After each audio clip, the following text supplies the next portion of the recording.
Mga kabrigada, mga napaulat na nasawi sa habagat at mga bagyo. Umakyat pa sa 34. Mahigit sa 6.6 million individuals apektado. Brigada Kath Austria, ibrigada mo. Brigada Live Report. Nadagdagan pa ang bilang ng mga napaulat na namatay dahil sa epekto ng habagat at mga bagyong Krising, Dante at Emong.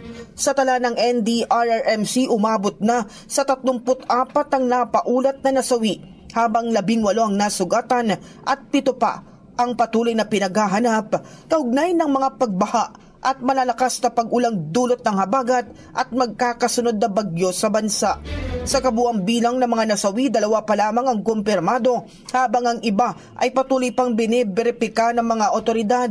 Samantala, pumalo na sa mahigit 1.8 million families o katumbas ng 6.6 million individuals ang kabuang naapektuhan ng kalamidad sa higit 7,000 barangay mula sa 17 rehiyon sa buong bansa.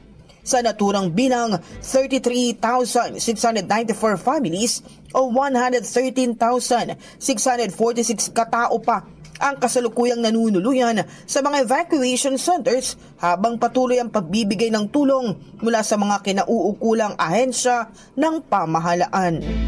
In the heart of changing lives, ako si Brigada Kath Austria ng 105.1 Brigada News FM Manila, the Music and News Authority. Ang bahaging ito ay hatid sa atin ng Fast Relax. Tanggal ang sakit, ora mismo.